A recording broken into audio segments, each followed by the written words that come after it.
Hello everyone. तो इस video में आज हम लूसेंट जीके के बारे में पढ़ेंगे। तो लूसेंट जीके का ये मेरे पास बुक है, ये 2018 एडिशन का है। तो इसी बुक से हम इस पूरे बुक को वीडियो के माध्यम से कंप्लीट करेंगे। तो स्टार्ट करते हैं। आज इस बुक के हम फर्स्ट ही चैप्टर से स्टार्ट करेंगे, जो कि है इंडियन हिस्ट्री। ये एंशियंट हिस्ट्री है। तो एंशियंट हिस्ट्री में हमें सबसे पहले क्या पढ़ने को मिलेगा, हिस्टोरिकल सोर्सेस के बारे में। तो हिस्टोरिकल सोर्सेज यानी कि ऐतिहासिक स्रोत कौन कौन से हैं, किन स्रोतों से हमें ये पता चला है कि इतिहास हमारा कैसा था, इतिहास के बारे में जो भी जानकारी मिली है उन स्रोतों के बारे में हम सबसे पहले पढ़ेंगे। तो सबसे पहले आता है इंडियन हिस्ट्री में इंट्रोडक्शन। तो इंट्रोडक्शन में सबसे पहले ये पता चलेगा आपको कि व्हाट इज हिस्ट्री। हिस्ट्री होता क्या है, इतिहास है क्या। तो study of past is called history. तो जो भी हम पास्ट में भूतपूर्व जो भी हम पढ़ते हैं उसके बारे में, पीछे क्या हुआ था, तो इन सब चीजों को क्या कहा जाता है, इतिहास कहा जाता है। Study of past is called history. The English word history is derived from the Greek word Historia. तो जो इंग्लिश वर्ड हिस्ट्री है ये कौन से वर्ड से डिराइव हुआ है, तो ये ग्रीक वर्ड है। ये ग्रीक वर्ड हिस्टोरिया से हिस्ट्री डिराइव हुआ है। ये हिस्टोरिया वर्ड से क्या बना है, हिस्ट्री।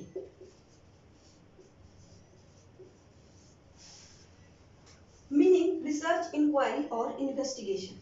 तो इस हिस्टोरिया का मीनिंग क्या होता है, हिस्टोरिया का मीनिंग रिसर्च, इंक्वायरी या इन्वेस्टिगेशन। तो हम किसी भी विषय के बारे में, किसी भी चीज के बारे में रिसर्च करते हैं, उसके बारे में जांच पड़ताल करते हैं, तो उसी को हम क्या कहते हैं, इतिहास कहते हैं। तो इतिहास हमारा ग्रीक वर्ड, एक ग्रीक शब्द से उत्पन्न हुआ है जो हिस्टोरिया है, उसी से हिस्ट्री उत्पन्न हुआ है। और स्टडी ऑफ पास्ट क्या कहा जाता है, हिस्ट्री। जिस जिस चीज से हम अपने पास्ट के बारे में पढ़ते हैं उसी को हिस्ट्री कहा जाता है। The Greek historian Herodotus was the first real historian of the world। तो जो कि एक ग्रीक हिस्टोरियन थे, ग्रीक एक इतिहासकार थे, तो क्या थे, हेरोडोटस थे। तो उन्हीं को क्या कहा जाता है, first real historian of the world. तो इन्हीं को वास्तविक इतिहासकार सबसे पहले विश्व का कहा जाता है। He wrote only one book, the history। तो ये हेरोडोटस जो थे वो एक ही किताब लिखे। हेरोडोटस ने एक किताब लिखा जिस किताब का नाम है क्या, द हिस्ट्रीज।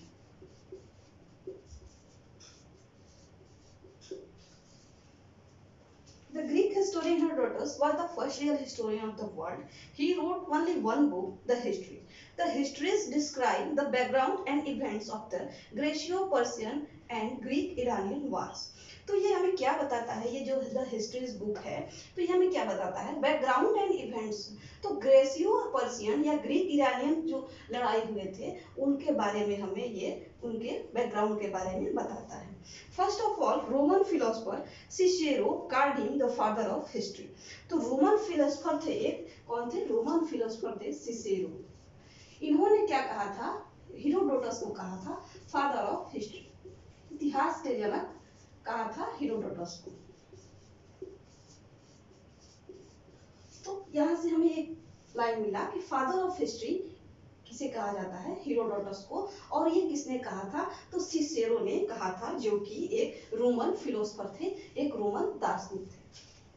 आगे है the German historian Leopold von Ranke is known as father of modern history. तो एक जर्मनी के इतिहासकार हैं जिनका नाम है क्या, लेपोल्ड वॉन रैंक। तो इन्हें क्या कहा जाता है, फादर ऑफ मॉडर्न हिस्ट्री, आधुनिक इतिहास के जनक इन्हें कहा जाता है, लेपोल्ड वॉन रैंक को।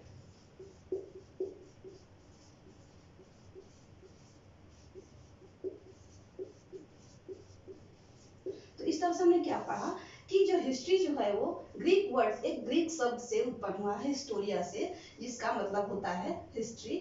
और हिस्ट्री किसे कहा जाता है, study of past is called history. Past के बारे में जो हम पढ़ते हैं उसे हिस्ट्री कहते हैं। हेरोडोटस थे कौन, एक जर्मन हिस्टोरियन थे। इन्होंने क्या लिखा, एक बुक लिखा द हिस्ट्रीज। और ये बुक इन्होंने लिखा, तो इस बुक में हमें क्या मिलता है, ग्रीक इरानियन वार जो हुए थे उसके बैकग्राउंड के बारे में इस बुक में दिया हुआ है। सिसेरो जो थे रोमन फिलोसफर थे।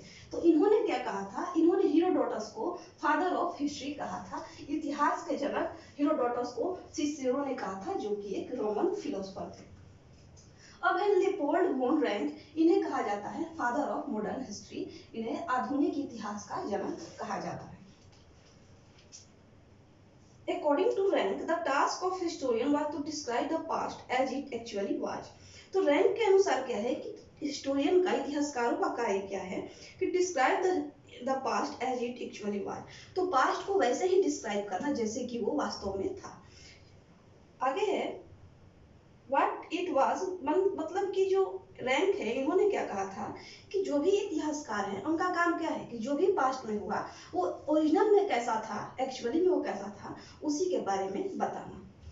The German philosopher Hegel once said history repeat itself। तो एक जर्मन फिलोसोफर थे, एक जर्मन दार्शनिक थे हेगेल, इन्होंने क्या कहा था एक बार कि हिस्ट्री रिपीट इटसेल्फ, तो हिस्ट्री अपने आप को दोहराता है। ये किसने कहा था? हेगेल ने कहा था। हेगेल ने क्या कहा था? History repeat itself.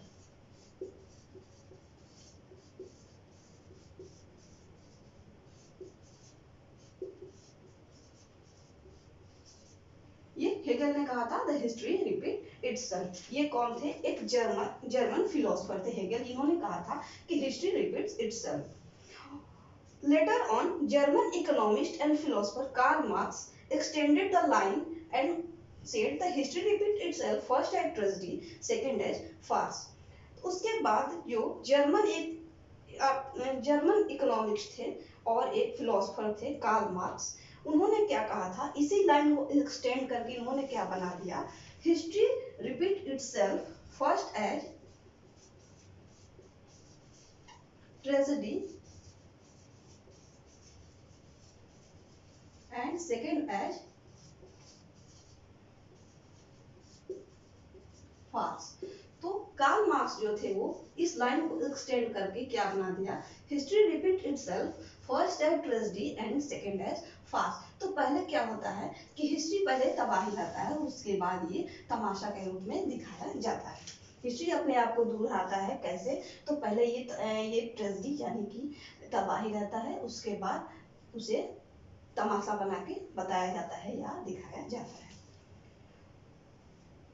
According to British historian E.H. Carr, history is an unending dialogue between past and present। तो एक ब्रिटिश इतिहासकार हैं E.H. Carr,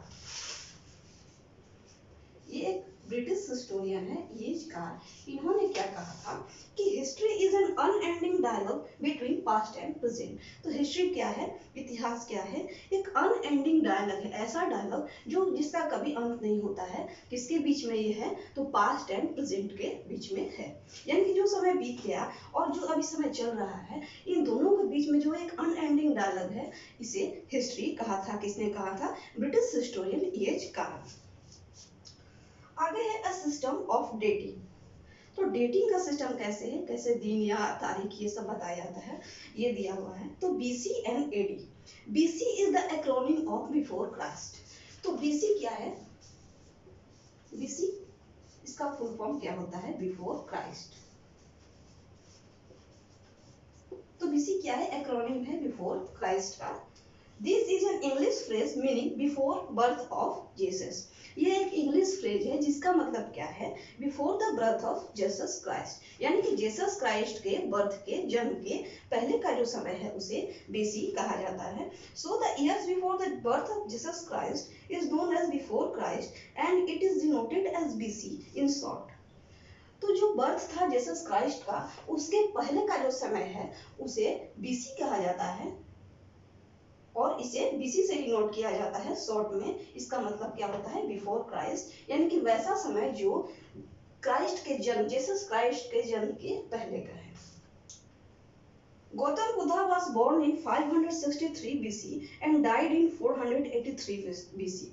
तो ये एक एग्जाम्पल के तौर पे समझाया गया है कि गौतम बुद्धा जो थे वो 563 BC में उनका जन्म हुआ था, यानी कि जीसस क्राइस्ट के जन्म के 563 ईसा पूर्व उनका जन्म हुआ था। और वो कब मर गए थे, तो 483 BC में, यानी कि जीसस क्राइस्ट के जन्म के 483 BC पहले वो मर गए थे। The Alexander the Great was born in 356 BC and died in 323 BC. Alexander the Great जो था वो 356 BC में मर गया, उसका जन्म हुआ था और 323 BC में वो मर गया था।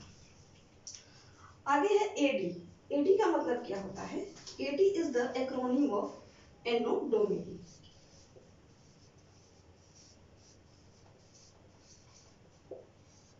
या इसे आफ्टर डेथ भी कहा जाता है। एडी का मतलब एनो डोमिनी या आफ्टर डेथ। तो ये क्या है? This is a Latin phrase meaning in the year of Lord Jesus Christ. तो इसका क्या मतलब होता है? ऐसा साल जो कि जीसस क्राइस्ट के जन्म के समय था।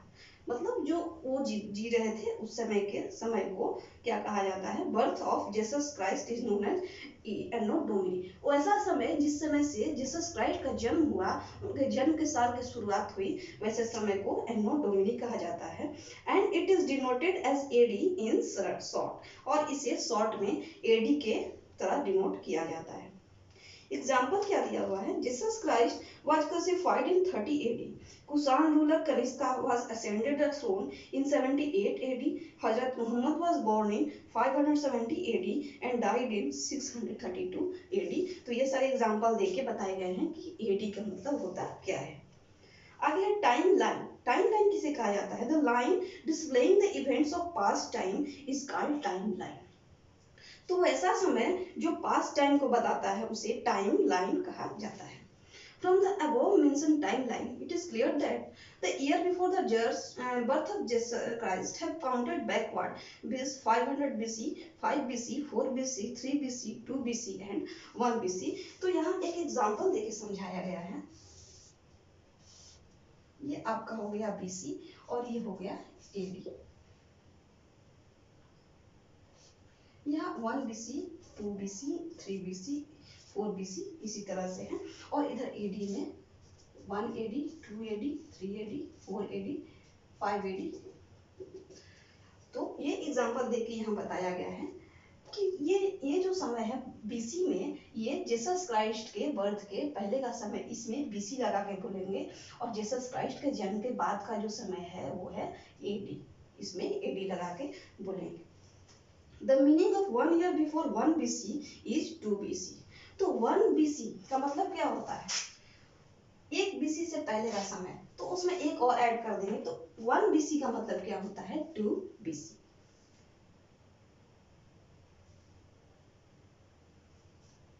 आगे चलते हैं। From the above mentioned timeline, it is also clear that the years after the birth of Jesus Christ have counted forward. It implies that the meaning of 1 year after 1 AD is 2 AD। इसी तरह जैसे BC में हमने कहा कि 1 BC के बाद उसे 2 BC कहा जाता है, वैसे ही 1 AD के बाद उसे 2 AD से डिनोट किया जाता है।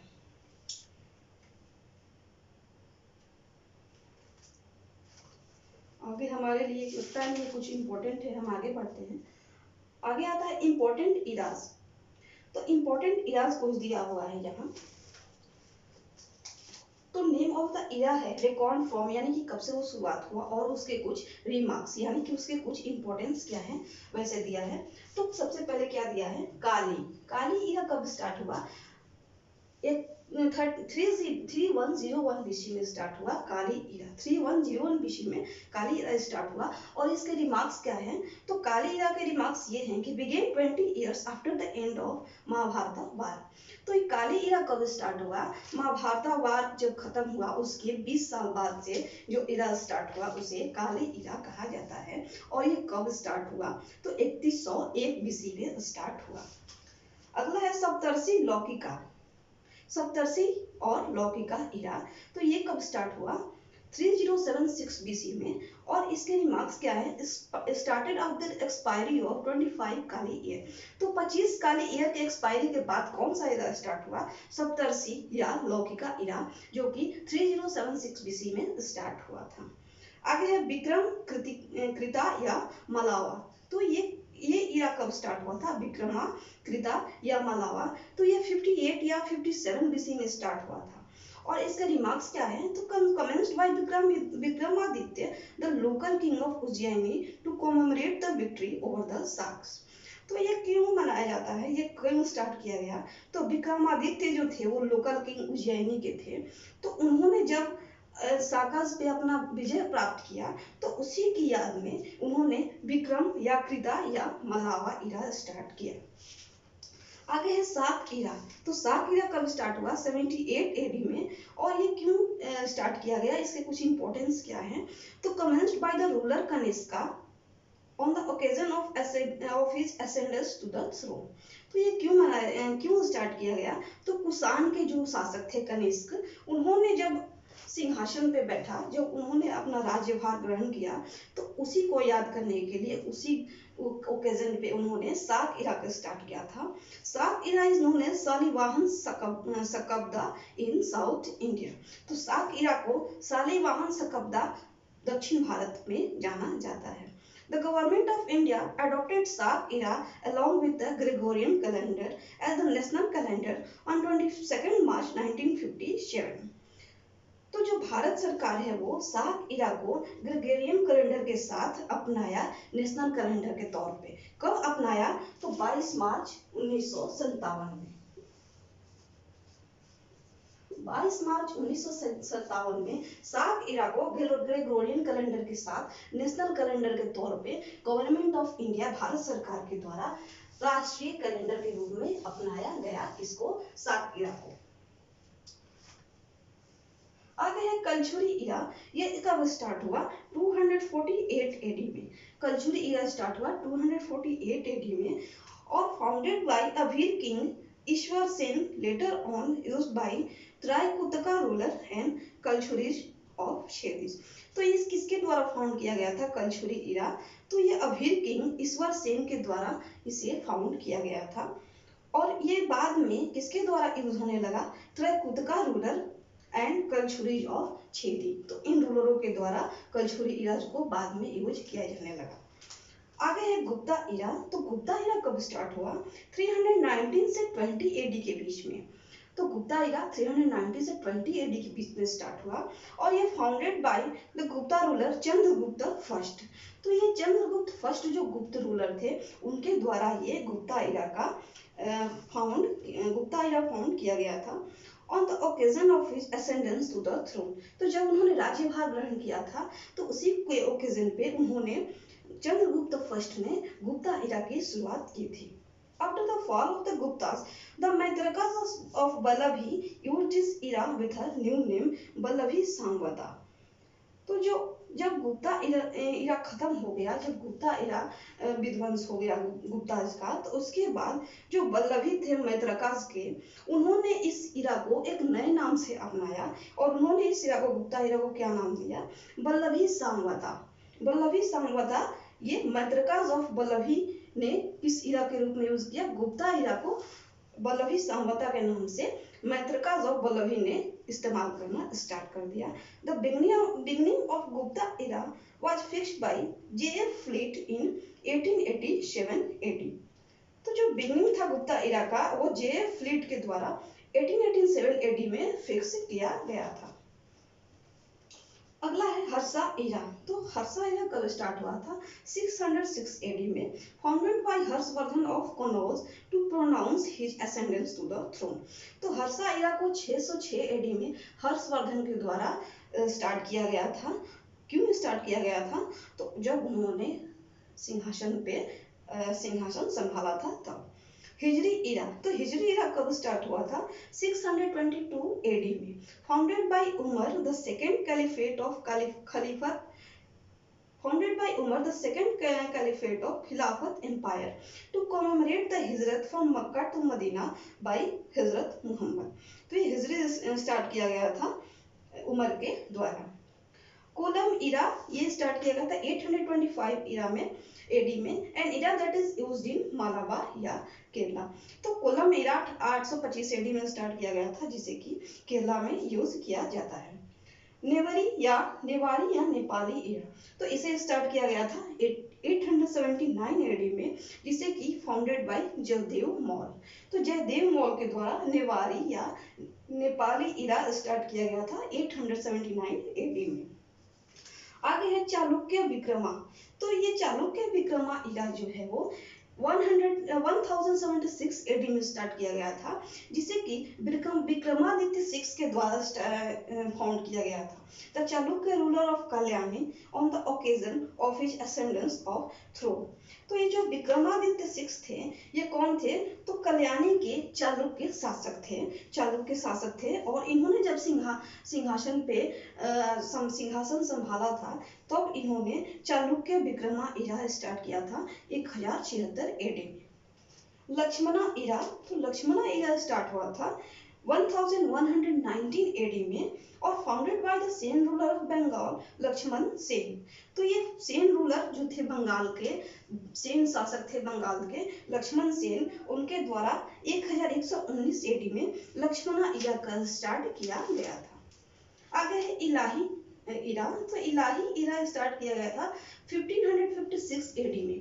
1556 एडी में इलाही इरा स्टार्ट किया गया था और ये founded by Mughal ruler Akbar in 1584 AD. तो ये मुगल रूलर जो था अकबर, मुगल शासक अकबर था, उनके द्वारा 1584 एडी में ये इलाही इरा की शुरुआत की गई थी। But in 1658 AD Aurangzeb abolished the use of Ilahi era. ये तो अकबर के द्वारा 1584 में निर्माण बनाया गया था ये इलाही इरा के नाम से। लेकिन 1658 में क्या हुआ, जब औरंगजेब आया तो उसने इलाही इरा को समाप्त कर दिया। राजशाक इरा। तो राजशाक इरा 1673 एडी में स्टार्ट किया गया था और ये founded by Maratha Chhatrapati Shivaji to pronounce his ascendance to the throne. तो राजशाक इरा 1673 एडी में छत्रपति मराठा जो थे वो छत्रपति शिवाजी महाराज के द्वारा फाउंड किया गया था। क्यों फाउंड किया गया था? जब उन्होंने सिंहासन संभाला था, तब उसी की खुशी में उन्होंने राजशाक इरा की स्टार्टिंग की थी। आगे दिया हुआ है development sequence of Gregorian calendar. तो इसमें ये बताया गया है कि कैसे हम क्रिश्चियन इरा को विक्रम इरा में कन्वर्ट कर सकते हैं, एडी को कैसे हम शाक इरा में कन्वर्ट कर सकते हैं। ये हमारे लिए इम्पोर्टेंट नहीं लगता है, इसलिए हम इसे छोड़कर आगे बढ़ते हैं। आगे है पीरियड। पीरियड में क्या दिया है? बिपार्टाइट डिवीजन। तो history is generally divided into 2 periods. History को 2 पीरियड में बांटा जाता है। वो कौन कौन सा है? Pre historic and historic. तो हिस्ट्री को 2 पीरियड में बांटा जाता है। वो कौन कौन सा पीरियड है? एक है प्री हिस्टोरिक, एक है प्री हिस्टोरिक और एक है हिस्ट्रिक। ये 2 पीरियड में हिस्ट्री को बांटा गया है, प्री हिस्टोरिक और historic. The period that have no written evidences is called prehistoric period. तो वैसा पीरियड जिसका कोई रिटन एविडेंस नहीं पाया गया है, कोई भी लिखित प्रमाण नहीं मिल पाए हैं, वैसे पीरियड को क्या कहा जाता है? प्री हिस्टोरिक पीरियड कहा जाता है। And the period that have written evidences is known as historic period. और वैसा पीरियड जिसे कि रिटन एविडेंसेस, जिसे कि लिखित प्रमाण मिले हैं, वैसे पीरियड को हिस्टोरिक पीरियड कहा जाता है। यानी कि हिस्ट्री को 2 पीरियड में बांटा गया है। पहला है प्री हिस्टोरिक, जिसके कि कोई लिखित प्रमाण आज तक नहीं मिले हैं। दूसरा है हिस्टोरिक पीरियड, इसका कि लिखित प्रमाण हमें मिले हैं, इसे हिस्ट्री कहा जाता है। In other words, the period before the beginning of writing is called prehistoric period, and the period after the beginning of writing is known as historic period.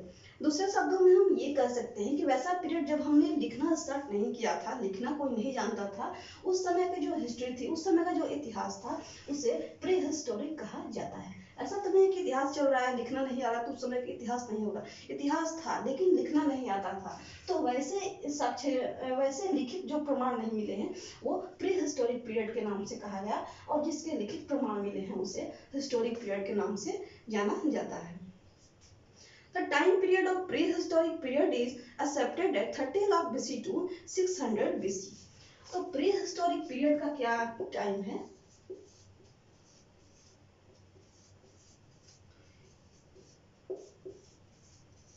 ये जो टाइम है ये प्री हिस्टोरिक पीरियड का time है।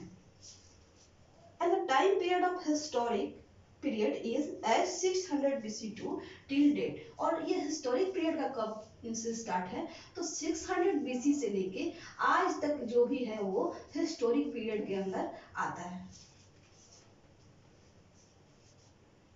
आगे भी यहाँ दिया हुआ है name of the period pre historic period 30 lakh BC to 2500 BC।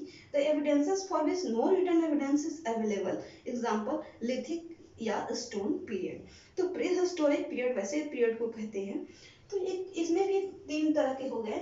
एक प्री हिस्टोरिक हमने पढ़ा जिसकी स्टार्ट कहाँ से होती है, 30 लाख BC से ये आपका 2500 BC तक चलेगा। ये कौन सा हो गया, ये प्री हिस्टोरिक पीरियड हो गया। अगला है प्रोटो हिस्टोरिक पीरियड। तो प्रोटो हिस्टोरिक पीरियड कब से स्टार्ट हुआ, 2500 BC से 600 BC तक। ये कौन सा पीरियड हो गया, प्रोटो हिस्टोरिक। ये हो गया प्री हिस्टोरिक। तो प्री हिस्टोरिक क्या हो गया कि रिटन एविडेंसेस नहीं पाए गए हैं, कुछ भी प्रमाण, लिखित प्रमाण नहीं मिले हैं, वो प्री हिस्टोरिक पीरियड हो गया। प्रोटो हिस्टोरिक पीरियड ये हो गया 2500 BC से 600 BC तक। तो इसके तो क्या है, इसके लिखित तो प्रमाण मिले हैं लेकिन इसे कोई आज तक डिसिफर नहीं कर पाया है। तो कोई भी प्रमाण मिले हैं प्रोटो हिस्टोरिक पीरियड के तो उसे पढ़ा नहीं गया है अभी तक। लिखित प्रमाण मिले हैं लेकिन उसे कोई पढ़ नहीं पाया, समझ नहीं पाया है कि उसमें बताया क्या गया है। वैसे पीरियड को हम प्रोटो हिस्टोरिक पीरियड कहते हैं। उसके बाद आता है हिस्टोरिक पीरियड। तो ये कब से है, 600 BC से टिल डेट, आज तक का जो डेट है उसे हिस्टोरिक पीरियड के अंदर रखा जाता है। इसमें क्या है, the period for which written evidences is available. तो वैसा समय जिसका रिटन एविडेंस अवेलेबल है, लिखित प्रमाण मिले हैं, वैसे पीरियड को हिस्टोरिक पीरियड कहा जाता है। जैसे कि महाजनपद पीरियड है, एग्जांपल में हम देख सकते हैं महाजनपद पीरियड, तो उसका हमें लिखित प्रमाण मिले हैं तो वो हिस्टोरिक पीरियड के अंतर्गत आता है। प्रोटो हिस्टोरिक पीरियड का आप एग्जांपल ले सकते हैं Harappan civilization, Indus valley civilization. ये सब जो थे इनके स्क्रिप्ट तो पाए गए हैं लेकिन अभी तक उन्हें कोई समझ नहीं पाया है कि उसमें लिखा क्या गया है। आगे है क्रोनोलॉजी। तो German historian Christoph Cellarius was the first historian who gave us tripartite division of history. He divided history into three periods: ancient, medieval and modern history. तो जर्मन हिस्टोरियन थे कौन, जर्मन हिस्टोरियन थे ये कौन है,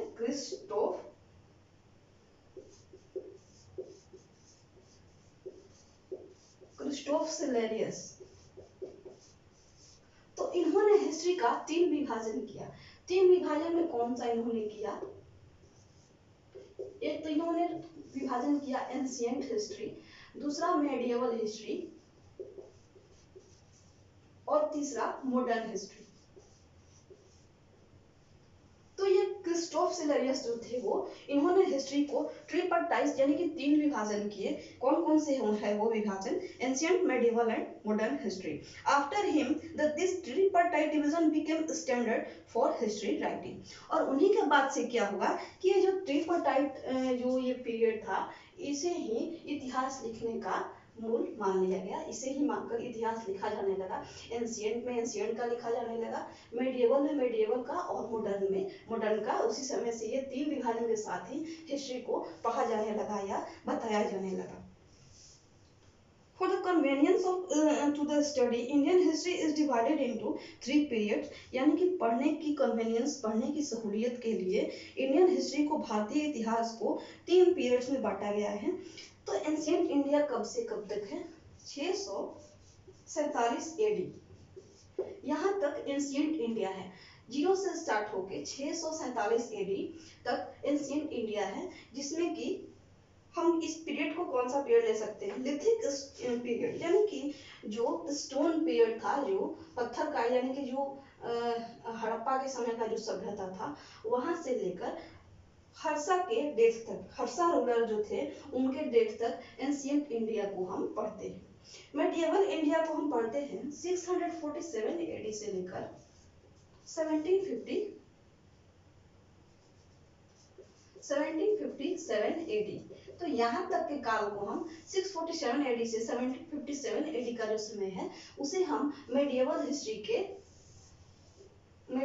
के तहत पढ़ते हैं। एंशिएंट इंडियन हिस्ट्री को हम शुरू से जब से मानव सभ्यता हुई उस समय से लेकर 647 एडी तक का जो समय है, जिस समय की हर्षा जो शासक थे, रूलर थे, उनकी मृत्यु हो गई थी, उस समय तक के समय को हम एंशिएंट इंडिया के अंतर्गत पढ़ते हैं। मेडिएवल इंडिया को हम 647 एडी से 1757 एडी तक के काल को पढ़ा जाता है मेडिएवल इंडिया में।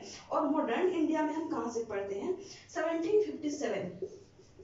1757 से टिल डेट, तो 1757 से लेके आज तक, अभी तक जो चल रहा है, उस पीरियड को हम क्या कहेंगे? मॉडर्न इंडियन हिस्ट्री कहेंगे। Ancient India the beginning 1647 AD. तो एंशिएंट इंडिया क्या है? शुरुआत से लेकर 647 एडी तक, जैसा कि मैंने बताया। उसके बाद आता है प्री हिस्टोरिक पीरियड। तो प्री हिस्टोरिक पीरियड क्या है? 30 लाख बीसी से 600 बीसी। इंडस वैली सिविलाइजेशन, तो यह 2500 बीसी से 1750 बीसी। वैदिक कल्चर, ये 1500 बीसी से 600 बीसी। महाजनपदा पीरियड, ये 600 बीसी से 322 बीसी। आगे मौर्य पीरियड, ये है 322 बीसी से 185 बीसी। पोस्ट मौर्य या प्री गुप्त पीरियड 185 बीसी से 319 AD. Gupta period 319 AD to 550 AD and post Gupta period या वर्धना डायनेस्टी, तो ये 550 AD to 647 AD. On the basis of tools, prehistoric period is divided into 3 sub-periods: Lithic period, Copper period and Iron period. तो हमें जो जो भी औजार मिले हैं उसके आधार पे ये जो प्री हिस्टोरिक पीरियड है, ये सब 3 भागों में बांटा गया है। कौन कौन से भाग में बांटा गया है? तो पहले हमें पत्थर के औजार मिले, तो उसे पत्थर वाले पीरियड के रूप में, स्टोन पीरियड के, या लिथिक का मतलब स्टोन ही होता है, तो लिथिक पीरियड। उसके बाद आयरन के हिसाब से, आयरन के जो टूल्स मिले हैं उसके आधार पे आयरन पीरियड। उसके बाद कॉपर के जो भी टूल्स मिले हैं, कॉपर के जो भी औजार मिले हैं उसके बेसिस पे कॉपर पीरियड के आधार पे प्री हिस्टोरिक पीरियड को बांटा गया है। अब मेडिएवल पीरियड को किस आधार पे बांटा गया है? तो मेडिएवल पीरियड को, जो कि है 647 से लेके 1757 एडी तक मेडिएवल पीरियड, तो इसे भी 3 सब पीरियड में बांटा गया है। उसका 3 सब पीरियड क्या क्या है? एक है अर्ली मेडिएवल पीरियड। तो अर्ली मेडिएवल पीरियड कब से कब तक का है? 647 से 1206 एडी जो है वो अर्ली मेडिएवल पीरियड है। उसके बाद है सल्तनत पीरियड, ये 1206 से लेके 1526 एडी तक जो समय है वो सल्तनत पीरियड के नाम से जाना जाता है। और अगला सब पीरियड है इसका मेडिएवल इंडिया का मुगल पीरियड, ये 1526 से लेके 1707 तक का जो पीरियड है उसे मुगल पीरियड के नाम से जाना जाता है। अब मॉडर्न पीरियड को भी 3 सब पीरियड में बांटा गया है। तो 3 सब पीरियड कौन कौन से हैं? तो मॉडर्न इंडिया हमारा स्टार्ट हो जाता है 1757 से। तो फर्स्ट फेज इसका क्या था? The mercantile phase. तो मर्केंटाइल फेज कब से कब तक है? 1757 से 1813 एडी तक। ये monopoly of trade and direct appropriation of revenue. तो इस समय क्या था कि ट्रेड का मोनोपोली था और डायरेक्ट अप्रोप्रिएशन, कर को डायरेक्ट लिया जाता था। उस समय पीरियड को मर्केंटाइल फेज कहा जाता है, जो कि 1757 से लेकर 1813 एडी तक था। सेकंड फेज कौन सा था? इंडस्ट्रियल फेज, यानी कि औद्योगिक फेज जो था वो सेकंड फेज था मॉडर्न पीरियड का। ये कब से कब तक था? 1813 से 1858 एडी तक। पीरियड ऑफ लेसेस, यानी कि लेसेस फेयर, यानी कि फ्री ट्रेड उस समय था, उसे इंडस्ट्रियल फेज कहा जाता था। थर्ड फेज कौन सा था? The financial phase. तो ये कब से कब तक था? 1860 से लेकर 1947, जो कि finance imperialism period of British capital investment in India. तो ये जो ब्रिटिश थे, उनके जो कैपिटल, उनके जो भी पूंजी थे, उन्होंने जो भारत में इन्वेस्ट किए, उस समय को पीरियड को क्या कहा जाता है? The financial phase. आगे है British policy towards native states of India. तो जो भारत के जो भी स्टेट्स थे, भारत के जो भी राज्य थे, उनके प्रति ब्रिटिश ने कौन कौन से पॉलिसी बनाए? तो रिंग फेंस पॉलिसी जो है वो बनाया गया 1757 से लेकर 1813 के बीच में। सबऑर्डिनेट आइसोलेशन पीरियड ये 1813 से 1858 के बीच में बनाया गया। सबऑर्डिनेट यूनियन पॉलिसी ये 1858 से 1935 तक था। इक्वल फेडरेशन पॉलिसी 1935 से 1947 तक। अब नेशनल मूवमेंट यानी कि राष्ट्रीय क्रांति के के कौन कौन से फेज हैं, तो फर्स्ट फेज ऑफ कांग्रेस ये कब से कब तक था, 1885 से लेके 1905 तक, जिसे कि मॉडरेट फेज के नाम से जाना जाता है। सेकेंड फेज ऑफ कांग्रेस का सेकंड फेज ये कब से कब तक था, तो 1905 से लेके 1917 तक था। ये सेकंड फेज ऑफ कांग्रेस था, जिसे कि एक्सट्रीमिस्ट फेज के नाम से जाना जाता है। थर्ड फेज ऑफ कांग्रेस ये कब से कब तक था, 1917 से लेके 1947 तक, जिसे कि गांधीयन इरा के नाम से जाना जाता है। तो यहाँ तक हमने हिस्ट्री के जो भी इंट्रोडक्शन थे उसके बारे में इस वीडियो में जाना। कल से हम अगले वीडियो में हम एंशिएंट इंडिया के हिस्टोरिकल सोर्सेज क्या क्या मिले हैं उसके बारे में अगली वीडियो में हम पढ़ेंगे। वीडियो देखने के लिए आपका बहुत बहुत धन्यवाद।